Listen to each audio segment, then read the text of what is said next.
Hallelujah, hallelujah. ಯೇಸುವಿಗೆ ಸ್ತೋತ್ರ.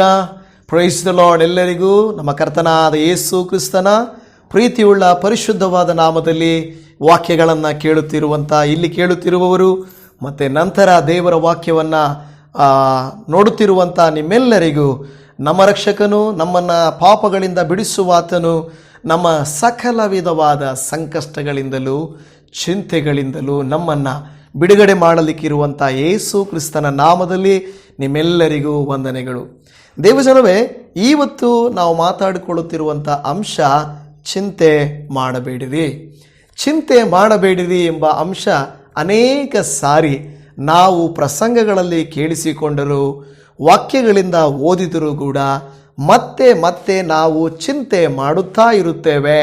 ಕಾರಣ ಏನೆಂದರೆ, ಮನುಷ್ಯನಾಗಿ ಹುಟ್ಟಿರುವ ಪ್ರತಿಯೊಬ್ಬರ ಜೀವಿತದಲ್ಲಿ ಈ ಚಿಂತೆ ಎನ್ನುವಂಥದ್ದು ಒಂದು ದಿನ ಅಲ್ಲ, ಪ್ರತಿ ದಿನದಲ್ಲಿ ಪ್ರತಿ ಕ್ಷಣ ಚಿಂತೆಗೆ ಈಡು ಮಾಡುವಂಥದ್ದು ಆಗಿದೆ. ಅನೇಕ ಸಾರಿ ಚಿಂತೆ ಮಾಡಬಾರದು ಎಂದುಕೊಳ್ಳುವುದೇ ಒಂದು ಚಿಂತೆಯಾಗಿದೆ. ಚಿಂತೆ ನಮ್ಮನ್ನು ನಾವು ಬಿಟ್ಟು ಬಿಡಬೇಕಂದ್ರೂ ಚಿಂತೆ ನಮ್ಮನ್ನು ಬಿಟ್ಟು ಬಿಡುವುದಿಲ್ಲ. ಅದಕ್ಕೆ ತುಂಬ ಜನರು ಉಪಯೋಗಿಸುವಂಥ ಒಂದು ಮಾತೇನೆಂದರೆ, ಚಿಂತೆಗೂ ಚಿತೆಗೂ ಕೇವಲ ಒಂದು ಸೊನ್ನೆಯ ವ್ಯತ್ಯಾಸವಿದೆ ಅಷ್ಟೇ. ಹೌದಲ್ವಾ? ಓಕೆ, ಚಿಂತೆ ಅನ್ನೋದಕ್ಕೆ ಒಂದು ಸೊನ್ನೆ ಇದೆ, ಚಿತೆ ಅನ್ನೋದಕ್ಕೆ ಸೊನ್ನೆ ಇಲ್ಲ. ಅದರಲ್ಲಿ ನಾವು ನೋಡುತ್ತೇವೆ, ಚಿತೆ ಸತ್ತವರನ್ನ ಸುಟ್ಟರೆ ಚಿಂತೆ ಬದುಕಿರುವವರನ್ನು ಕೂಡ ಏನು ಮಾಡುತ್ತಂಥದ್ದು, ಸುಡುತ್ತಂತೆ. ನೋಡಿ, ಸತ್ತೋದ ಮೇಲೆ ಆ ಚಿಂತೆ ಏನಂದ್ರೆ, ಆ ಚಿತೆ ಅನ್ನೋದು ಸತ್ತವರನ್ನ ಸುಟ್ಟರೆ, ಚಿಂತೆ ಅನ್ನೋದು ನಾವು ಬದುಕಿರುವಾಗಲೇ ನಮ್ಮನ್ನು ಏನು ಮಾಡುತ್ತದೆ, ಅದು ಸುಡುತ್ತದೆ ಎಂದು ಹೇಳ್ತದೆ. ಚಿಂತೆಯನ್ನು ಮರೆಯುವುದಕ್ಕಾಗಿ ಜನಗಳು ವ್ಯಸನಗಳಿಗೆ ಹೋಗುತ್ತಾರೆ, ರೂಢಿಗಳಿಗೆ ಹೋಗುತ್ತಾರೆ, ಇಲ್ಲ ಸಲ್ಲದ ಒಂದು ಕಾರ್ಯಗಳಿಗೆ, ವ್ಯಕ್ತಿಗಳಿಗೆ, ಪರಿಸ್ಥಿತಿಗಳಿಗೆ ಬಲಿಯಾಗಿ ಅವರು ದಾರಿ ತಪ್ಪಿ ಹೋಗುತ್ತಾರೆ ಎಂದು ನಾವು ನೋಡುತ್ತಾ ಇದ್ದೇವೆ. ಯಾವಾಗ ನಾವು ಚಿಂತೆ ಮಾಡುತ್ತೇವೆ, ಚಿಂತೆ ಯಾವಾಗ ಮಾಡುತ್ತೆ ಅಂದರೆ, ಮನುಷ್ಯನಿಗೆ ಯಾವಾಗ ನೆಮ್ಮದಿ ಇಲ್ಲವೋ, ಸುಖ ಇಲ್ಲವೋ, ತಾವು ಅಂದುಕೊಂಡದ್ದು ನಡೆಯೋದಿಲ್ಲವೋ, ಆವಾಗ ಏನು ಮಾಡ್ತದೆ, ಚಿಂತೆಗಳು ಬರ್ತವೆ. ಚಿಂತೆಗಳಿಂದ ಏನಂದ್ರೆ, ಆವೃತರಾಗಿರುವಂಥವರು ಖಂಡಿತ ಅವರು ಯಾವತ್ತಿಗೂ ಸುಖವಾಗಿರಲಿಕ್ಕೆ, ಸುಖವಾಗಿ ನಿದ್ರೆ ಮಾಡಲಿಕ್ಕೆ, ಸುಖವಾಗಿ ಜೀವಿಸಲಿಕ್ಕೆ ಸಾಧ್ಯವೇ ಆಗುವುದಿಲ್ಲ. ಚಿಂತೆ ಇಲ್ಲದವನು, ಅದೇ ಹೇಳ್ತಾರೆ, ಚಿಂತೆ ಇಲ್ಲದವನಿಗೆ ಸಂತೆಯಲ್ಲಿ ಕೂಡ ನಿದ್ರೆ ಬರ್ತದಂತೆ. ಆದರೆ ಚಿಂತೆ ಇದ್ರೆ ಅವನು ಸುಖದ ಸುಪ್ಪತ್ತಿಗೆಯಲ್ಲಿ ಮಲಗಿದರೂ ಕೂಡ ಅವನಿಗೇನು ಆಗಲ್ಲ, ನಿದ್ದೆ ಬರಲ್ಲ. ಯಾಕೆಂದ್ರೆ ಒಳ್ಳೆ ಬಂಗಲೆ ಇರಬಹುದು, ಒಳ್ಳೆ ಬೆಡ್ ಇರಬಹುದು, ಒಳ್ಳೆ AC ಇರಬಹುದು, ಆದರೆ ಅವನ ಜೀವಿತದಲ್ಲಿ ಚಿಂತೆ ಇದ್ದರೆ ಏನೂ ಸಾಧ್ಯ ಇಲ್ಲ. ಕಳೆದ ದಿನದಲ್ಲಿ ಒಂದು ವಿಡಿಯೋ ನೋಡ್ತಾ ಇದ್ದೆ. ಒಬ್ಬ ವ್ಯಕ್ತಿ ನಮ್ಮ ಬೆಂಗಳೂರಲ್ಲಿರುವಂಥವ್ರದ್ದು ಯಾರೋ ಒಂದು ವಿಡಿಯೋ ಮಾಡಿ ಹಾಕಿದ್ರು. ಅವ್ರು ಹೇಳ್ತಾ ಇದ್ದಾರೆ, ಒಂದು ವಿಡಿಯೋ ಮಾಡಿ ಲಾಗ್ ಮಾಡಿ ತೋರಿಸ್ತಾ ಇದ್ದಾರೆ, ದೊಡ್ಡ ಬಂಗಲೆ ನೋಡಿಯಪ್ಪ ಇದು, ನಾನೊಂದು ಈ ಥರದ ಇಂಜಿನಿಯರ್, ನಾನು 1000 ಕೋಟಿ ಇದೆ ನನಗೆ, ಆದರೆ ಈ ಮನೆಯಲ್ಲಿ ನಾನು ಒಬ್ಬನೇ ಇದ್ದೀನಿ, ನನಗೆ ಯಾರೂ ಇಲ್ಲ, ನಾನು ಸರಿಯಾಗಿ ನಿದ್ದೆ ಮಾಡಲ್ಲ, ಸರಿಯಾಗಿ ಊಟ ತಿನ್ನಕ್ಕಾಗಲ್ಲ, ನನಗೆ ಏನು ಪ್ರಯೋಜನಕ್ಕೆ ಅಂತ ಆ ವ್ಯಕ್ತಿ ಹೇಳ್ತಾ ಇರ್ತಾನೆ. ಅಂದರೆ ನೋಡಿ, ಎಷ್ಟೋ ಜನರ ಜೀವಿತದಲ್ಲಿ ಹಣ ಇದೆ, ಆಸ್ತಿ ಇದೆ, ಎಲ್ಲ ಇದೆ, ಆದರೆ ಚಿಂತೆ. ನೋಡಿ, ಬಯಕೆಗಳು ಕೈಗೂಡಲಿಲ್ಲವಾದರೆ ನಾವು ಚಿಂತಾಕ್ರಾಂತರಾಗುತ್ತೇವೆ, ಸಂಯಮವನ್ನು ಕಳೆದುಕೊಳ್ಳುತ್ತೇವೆ, ಮಾನಸಿಕವಾಗಿ ನಾವು ರೋಗಿಗಳಾಗ್ಬಿಡುತ್ತೇವೆ. ಚಿಂತೆ ಅನ್ನೋದು ಕೂಡ ಒಂದು ರೋಗದ ರೀತಿಯಲ್ಲಿ ಅಂತ ಹೇಳುತ್ತದೆ. ಅನೇಕ ಸಾರಿ ನಾವು ಚಿಂತಿಸುವುದು ನಮ್ಮ ಕುರಿತಾಗಿ ಮಾತ್ರ ಅಲ್ಲ, ಬೇರೆಯವರ ಕುರಿತಾಗಿ ಕೂಡ ನಾವೇನು ಮಾಡ್ತೇವೆ, ಚಿಂತಿಸ್ತಾ ಇದ್ದೇವೆ. ಈ ರೀತಿಯಾಗಿ ಲೋಕದಲ್ಲಿ ಅನೇಕ ವಿಧವಾದಂಥ ಚಿಂತೆಗಳು ಇರುವಾಗ ದೇವರ ವಾಕ್ಯ ತನ್ನ ಮಕ್ಕಳಿಗೆ ಏನು ಹೇಳಿಕೊಡುತ್ತದೆ ಅಂತ ಹೇಳಿ ಮತ್ತಾಯನ ಬರೆದ ಸುವಾರ್ತೆಯಲ್ಲಿ 6ನೇ ಅಧ್ಯಾಯದಲ್ಲಿ ನಾವು ಸ್ಪಷ್ಟವಾಗಿ ನೋಡುತ್ತಾ ಇದ್ದೇವೆ. ಯೇಸು ಸ್ವಾಮಿ ಜನರಿಗೆ ಬೋಧಿಸುವ ಬೋಧನೆಯನ್ನ ನಾವು ನೋಡುತ್ತಾ ಇದ್ದೇವೆ. ಈ ಮತ್ತಾಯನ ಬರೆದ ಸುವಾರ್ತೆ ನಿಮಗೆಲ್ಲ ಗೊತ್ತಿದೆ. ಈ ಒಂದು ಮತ್ತಾಯನ ಬರೆದ ಸುವಾರ್ತೆ 5ನೇ ಅಧ್ಯಾಯ, 6ನೇ ಅಧ್ಯಾಯ ಮತ್ತು ಈ 7ನೇ ಅಧ್ಯಾಯ ಏನು ಹೇಳ್ತಾರಂದ್ರೆ, ಇದು ಯೇಸು ಕ್ರಿಸ್ತರು ಮಾಡಿದ ಪರ್ವತದ ಮೇಲಿನ ಪ್ರಸಂಗ ಎಂದು ಹೇಳ್ತಾರೆ. ಸರ್ಮನ್ ಆನ್ ದ ಮೌಂಟ್ ಅಂತ ಹೇಳ್ತಾರೆ. ಅಂದ್ರೆ ಈ 3 ಅಧ್ಯಾಯಗಳನ್ನ ಕ್ರೈಸ್ತರು ಮಾತ್ರ ಅಲ್ಲ, ಎಲ್ಲ ಜನರು ಕೂಡ ಇದನ್ನು ಓದುತ್ತಾರೆ. ನಿಜ ಹೇಳಬೇಕಾದ್ರೆ ಈ ಭಾಗವನ್ನ ಗಾಂಧೀಜಿಯವರು ಕೂಡ ಓದಿ ಪ್ರಭಾವಿತರು ಆಗಿರುವಂಥದ್ದನ್ನು ನಾವು ನೋಡುತ್ತಾ ಇದ್ದೇವೆ. ಅಂದ್ರೆ ಈ ಸರ್ಮನ್ ಆನ್ ದ ಮೌಂಟ್ ಏನಿದೆಯೋ, ಪರ್ವತ ಪ್ರಸಂಗ, ಪರ್ವತದ ಮೇಲೆ ಕೂತುಕೊಂಡು ಯೇಸು ಕ್ರಿಸ್ತರು ಜನರಿಗೆ ಬೋಧಿಸಿದಂಥ ವಿಧಾನವನ್ನ ನಾವು ನೋಡುತ್ತಾ ಇದ್ದೇವೆ. ಹಾಗಾದ್ರೆ ನನ್ನ ಪ್ರಿಯ ದೇವಜನವೇ, ಇವತ್ತು ಇಲ್ಲಿ ನಾವು ನೋಡುತ್ತಾ ಇದ್ದೇವೆ ಈ ವಾಕ್ಯ ಭಾಗದಲ್ಲಿ ಮತ್ತಾಯನ ಬರೆದ ಸುವಾರ್ತೆಯಲ್ಲಿ 6ನೇ ಅಧ್ಯಾಯ 25ನೇ ವಚನದಿಂದ ಯೇಸು ಕ್ರಿಸ್ತರು ಏನು ಮಾಡ್ತಾರಂದ್ರೆ ಹೇಳಲಿಕ್ಕೆ ಪ್ರಾರಂಭಿಸುತ್ತಾರೆ. 25ನೇ ವಚನ, ಈ ಕಾರಣದಿಂದ ನಮ್ಮ ಪ್ರಾಣಾಧಾರಣೆಗೆ ಏನು ಊಟ ಮಾಡಬೇಕು, ಏನು ಕುಡಿಯಬೇಕು, ನಮ್ಮ ದೇಹ ರಕ್ಷಣೆಗೆ ಏನು ಒದ್ದುಕೊಳ್ಳಬೇಕು ಎಂದು ಚಿಂತೆ ಮಾಡಬೇಡಿರಿ ಎಂದು ಹೇಳುತ್ತಾರೆ. ಪ್ರೀತಿಯ ಜನ, ಇಲ್ಲಿ ಏನು ಹೇಳ್ತದೆ? ಪ್ರಾಣಾಧಾರಣೆಗೆ, ಪ್ರಾಣಕ್ಕೆ ಏನೇನು ಬೇಕು, ನಾವು ಬದುಕಲಿಕ್ಕೆ ಏನೇನು ಬೇಕು? ನಮ್ಮ ಭಾರತ ದೇಶದಲ್ಲಿ ಒಂದು ಸ್ಲೋಗನ್ ಇದೆ, ಹಿಂದಿಯಲ್ಲಿದೆ, ಏನಂದ್ರೆ ರೋಟಿ ಕಪಡ ಔರ್ ಮಕಾನ್ ಅಂತ ಹೇಳ್ತಾರೆ. ಅಂದ್ರೆ ರೋಟಿ ಅಂದ್ರೆ ಊಟ, ರೊಟ್ಟಿ, ಓಕೆ, ಕಪಡ ಅಂದ್ರೆ ಬಟ್ಟೆ, ಮತ್ತು ಮಕಾನ್ ಅಂದ್ರೆ ಮನೆ. ಇಲ್ಲಿ ನೋಡಿ ಏನು ಹೇಳ್ತದೆ, ಪ್ರಾಣಾಧಾರಣೆಗೆ ಊಟ, ಕುಡಿಯೋಕ್ಕೆ ಏನು ಬೇಕು, ದೇಹ ರಕ್ಷಣೆಗೆ ಏನು ಒದ್ದುಕೊಳ್ಳಬೇಕು, ನೋಡಿ ಇಲ್ಲೇ ಹೇಳ್ತಾ ಇದೆ. ರೋಟಿ ಕಪಡ ಅವ್ರ ಮಕಾನ್, ಊಟ ಏನೋ ಬಟ್ಟೆ ಮತ್ತು ಮನೆ, ಇದೇ ಹೇಳ್ತಾ ಇದೆ. ಇದರ ಬಗ್ಗೆ ಯೇಸು ಸ್ವಾಮಿ 2000 ವರ್ಷದ ಹಿಂದೆನೇ ಹೇಳಿದ್ದಾರೆ. ಅರ್ಥ ಆಯ್ತಾ? ಇದು ಒಂದು ವೇಳೆ ಯಾವುದೋ ಒಂದು ಸರ್ಕಾರ ರೋಟಿ ಕಪಡ ಅವ್ರ ಮಕಾನ್ ಅಂತ ಏನು ಊಟ ಬಟ್ಟೆ ಮತ್ತು ಇರಕ್ಕೆ ಮನೆ ಬೇಕಪ್ಪ, ಅಷ್ಟಿದ್ರೆ ಸಾಕು ಅಂತ ಇವತ್ತು ಹೇಳಿದ್ರೆ, ಬೈಬಲ್ ಇದನ್ನು 2000 ವರ್ಷಗಳ ಹಿಂದೆನೆ ಏಸಪ್ಪ ಪರ್ವತ ಪ್ರಸಂಗದ ಮೇಲೆ ಹೇಳಿದ್ದಾರೆ. ಏನಂತ ಹೇಳ್ತಾ ಇದ್ದಾರೆ? ನೀವು ಏನ್ ತಿನ್ಬೇಕು, ಏನ್ ಬಟ್ಟೆ ಹಾಕೊಬೇಕು, ಎಲ್ಲಿ ವಾಸ ಮಾಡಬೇಕು ಅಂತ ಏನ್ ಮಾಡಬಾರ್ದಂತೆ, ಚಿಂತೆ ಮಾಡಬೇಡ್ರಿ ಎಂದು ಹೇಳುತ್ತಾ ಇದೆ. ನಾನು ಆಗಲೇ ಹೇಳಿದೆ, ಚಿಂತೆ ನಮಗೋಸ್ಕರನೂ ಮಾಡಲ್ಲ. ನಾವು ಹೆಚ್ಚು ಸಾರಿ ನಾವು ಇನ್ನೊಬ್ಬರಿಗಾಗಿ ಏನು ಮಾಡ್ತೇವೆ, ಚಿಂತೆಯನ್ನ ಮಾಡ್ತಾ ಇರ್ತೀವಿ. ಉದಾಹರಣೆಗೆ, ಒಂದು ತಂದೆ ತಾಯಿಗಳಿದ್ದಾರೆ, ಒಂದು ಮಗುವನ್ನ ಮದುವೆ ಮಾಡಿಕೊಟ್ಟು ಇನ್ನೊಂದು ಮನೆಗೆ ಕಳಿಸ್ತಾರಂತ ತಿಳ್ಕೊಳ್ಳಿ. ತಾಯಿ ಆದವರು ಇಲ್ಲ ತಂದೆ ಆದವರು ಅವರ ಮನೆಯಲ್ಲೇ ಕೂತ್ಕೊಂಡು ಚಿಂತೆ ಮಾಡ್ತಾ ಇರ್ತಾರೆ. ಅಯ್ಯೋ, ನನ್ನ ಮಗಳು ಮದುವೆ ಆಗಿ ಹೋಗಿದ್ದಾಳೆ, ಹೆಂಗಿರ್ತಾಳೋ ಏನೋ, ಏನ್ ಮಾಡ್ತಾ ಇರ್ತಾಳೋ ಏನೋ, ಹೆಂಗೆ ಕೆಲಸ ಮಾಡ್ತಾಳೋ ಏನೋ, ಏನ್ ಅಡಿಗೆ ಮಾಡ್ತಾಳೋ ಏನೋ. ನೋಡಿ, ಮಗಳು ಎಲ್ಲೋ ಇದ್ದಾಳೆ, ಆದ್ರೆ ತಾಯಿ ಇಲ್ಲೇನ್ ಮಾಡ್ತಾ ಇದ್ದಾಳೆ, ಚಿಂತೆ ಮಾಡ್ತಾ ಇದ್ದಾಳೆ. ಅಯ್ಯೋ, ನನ್ನ ಮಗಳು. ಇಂದು ತಮ್ಮ ತಂದೆ ತಾಯಿಗಳು ತನ್ನ ಮಗನ ಬಗ್ಗೆ ಯೋಚನೆ ಮಾಡ್ತಾರೆ. ಅಯ್ಯೋ, ನನ್ನ ಮಗ ಕೆಲ್ಸಕ್ಕೆ ಹೋಗಿದ್ದಾನೆ, ಆಫೀಸಲ್ಲಿ ಎಷ್ಟು ಟೆನ್ಷನ್ ಇದೆಯೋ, ಓದ್ನೋ ಇಲ್ವೋ ಸರಿಯಾಗಿ ಟೈಮ್ಗೆ, ಅಲ್ವಾ? ಶಾಲೆಗೆ ಹೋಗುವ ಮಕ್ಕಳು ಶಾಲೆಗೆ ಮಕ್ಕಳೋಗಿರ್ತಾರೆ, ಅಪ್ಪ ಅಮ್ಮ ಮನೆಯಲ್ಲಿ ಚಿಂತೆ ಮಾಡ್ತಾ ಇರ್ತಾರೆ. ಅಯ್ಯೋ, ನನ್ನ ಮಕ್ಕಳು ಶಾಲೆಗೆ ಹೋಗಿದ್ದಾರೆ, ಸುರಕ್ಷಿತವಾಗಿದ್ದಾರೋ ಇಲ್ವೋ, ಏನಾಗುತ್ತೋ ಏನೋ ಅಂತ ಹೇಳಿ ಅದಕ್ಕಾಗಿ ಚಿಂತೆ ಮಾಡ್ತಾರೆ. ಇನ್ನು ಕೆಲವರು ಭವಿಷ್ಯಕ್ಕಾಗಿ ಚಿಂತೆ ಮಾಡ್ತಾರೆ. ಏನು ಭವಿಷ್ಯ? ಇವತ್ತಿನ್ನೂ ಬ್ರೇಕ್ಫಾಸ್ಟ್ ಅಡಿಗೆನೇ ರೆಡಿ ಮಾಡಿರಲ್ಲ, ನಾಳೆ ಬೆಳಿಗ್ಗೆ ಏನು ಬ್ರೇಕ್ಫಾಸ್ಟ್ ಮಾಡೋದು, ಏನಪ್ಪ ಅಡಿಗೆ ಮಾಡೋದು ಅಂತ ಚಿಂತೆ ಮಾಡ್ತಾ ಇರ್ತಾರೆ, ಅಲ್ವಾ? ನೋಡಿ, ಇವತ್ತಿನ್ನೂ ಮುಗ್ದೇ ಇಲ್ಲ, ಇವತ್ತಿನ್ನೂ ಮಧ್ಯಾಹ್ನ ಊಟ ಇದೆ, ರಾತ್ರಿ ಊಟ ಇದೆ, ಅದ್ರ ಬಗ್ಗೆ ಯೋಚನೆ ಮಾಡ್ತಾ ಇಲ್ಲ. ನಾಳೆ ಬೆಳಿಗ್ಗೆ ಏನು ನಾಷ್ಟ ಮಾಡೋದಪ್ಪ ಅಂತ ಚಿಂತೆ ಮಾಡ್ತಾ ಇರ್ತಾರೆ. ನೋಡಿ, ಈ ರೀತಿಯಾಗಿ ಮನುಷ್ಯರು ಏನಂದ್ರೆ ಬೇರೆಯವ್ರಿಗೋಸ್ಕರ ಚಿಂತೆ ಮಾಡೋದು, ಭವಿಷ್ಯಕ್ಕಾಗಿ ಚಿಂತೆ ಮಾಡೋದು, ಬಲಹೀನತೆ ಚಿಂತೆ ಮಾಡೋದು. ಯಾರಾದರೂ ಬಂದ್ಬಿಟ್ಟು ಏನು ಮಾಡ್ತಾರಂದ್ರೆ, ಯಾರಿಗೋ ಒಬ್ಬರಿಗೆ ತೊಂದರೆ ಇದೆ, ಕ್ಯಾನ್ಸರ್ ಬಂದ್ಬಿಟ್ಟಿದೆ ಅಂತ ಹೇಳಿದ್ರೆ ನಾವೇನು ಮಾಡ್ತೀವಿ? ನಾವು ಭಯ ಪಡ್ತೀವಿ. ಅಯ್ಯೋಯ್ಯೋ, ನನಗೇನಾದ್ರೂ ಕ್ಯಾನ್ಸರ್ ಬರ್ತಿದೇನೋ, ಹೌದಾ ಇಲ್ವಾ? ಜನರು ಭಯಪಡ್ತಾರ ಭಯಪಡಲ್ವಾ? ಖಂಡಿತ ಭಯಪಡ್ತಾರೆ. ಯಾರಿಗಾದ್ರೂ ಆಕ್ಸಿಡೆಂಟ್ ಆಯಿತು ಅಂತ ತಿಳ್ಕೊಳ್ಳಿ, ಅಪಘಾತ ಆಯಿತು, ನಾವೇನು ಅಂದ್ಕೊಳ್ತೀವಿ? ಅಯ್ಯೋ, ನನಗೇನಾದ್ರೂ ಆಗ್ಬಿಡುತ್ತೇನೋ ಅಂತ ಚಿಂತೆ ಮಾಡ್ತೀವಿ. ಟ್ರೈನ್ ಆಕ್ಸಿಡೆಂಟ್ ಆಯಿತು, ಬಸ್ ಆಕ್ಸಿಡೆಂಟ್ ಆಯಿತು, ಅಯ್ಯೋ, ನಾನು ಹೋಗೋ ಬಸ್ಸು ನಾನು ಹೋಗೋ ಟ್ರೈನ್ ಆಕ್ಸಿಡೆಂಟ್ ಆಗುತ್ತೇನೋ ಅಂತ ಚಿಂತೆ ಮಾಡ್ತೀವಿ, ಹೌದಲ್ವಾ? ಮನುಷ್ಯರು ನೋಡುವಾಗ ತುಂಬಾ ಪರ್ಸೆಂಟೇಜು ಚಿಂತೆಗಳಲ್ಲಿ ದುಃಖಗಳಲ್ಲಿ ಇರುತ್ತಾರೆ. ಚಿಂತೆ ಅಂದ್ರೆ ಏನು? ದುಗುಡ, ಸಂಕಟ, ವೇದನೆ, ಒಂದೇ ವಿಷಯವನ್ನ ಪದೇ ಪದೇ ಪದೇ ಪದೇ ಆಲೋಚನೆ ಮಾಡ್ತಾ ಇರೋದನ್ನ ಚಿಂತೆ ಅಂತ ಹೇಳ್ತೀವಿ. ಚಿಂತೆ ದೇವರಿಂದ ಹುಟ್ಟಿಸುವುದಲ್ಲ, ಚಿಂತೆ ದೇವರಿಂದ ಬರುವುದಲ್ಲ. ದೇವರು ನಮಗೆ ಏನ್ ಹೇಳ್ತಾ ಇದ್ದಾನೆ? ಚಿಂತೆ ಮಾಡಿ ಅಂತ ಹೇಳ್ತಾ ಇದ್ದಾರಾ? ದೇವರು ಹೇಳಿದ್ರೆ ಚಿಂತೆ ಮಾಡಬೇಡ್ರಿ ಅಂತ ಹೇಳ್ತಾ ಇದ್ದಾನೆ. ಹಾಗಾದ್ರೆ ಚಿಂತೆ ಮಾಡಬೇಡ್ರಿ ಎಂದು ಹೇಳುವ ದೇವರು ನಮ್ಮನ್ನ ಚಿಂತೆಗೆ ಒಳಪಡಿಸುವುದಿಲ್ಲ.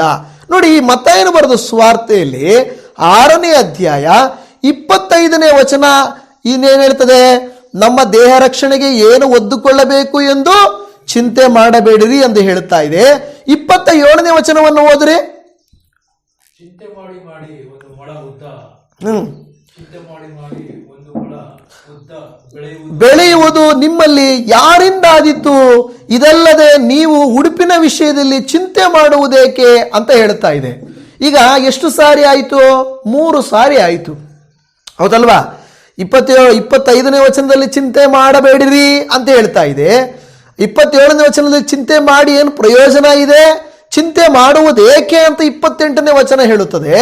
ಅದರಂತೆ 30 ಆಮೇಲೆ ನೋಡ್ತಾ 34ನೇ ವಚನವನ್ನು ನೋಡ್ರಿ, ಅಲ್ಲಿ ಹೇಳುತ್ತದೆ 32ನೇ ವಚನದಲ್ಲಿ ಚಿಂತೆ ಮಾಡಬೇಡಿರಿ ಅಂತ 31 ವಚನ ಕೊನೆಯಲ್ಲಿ ಹೇಳ್ತದೆ.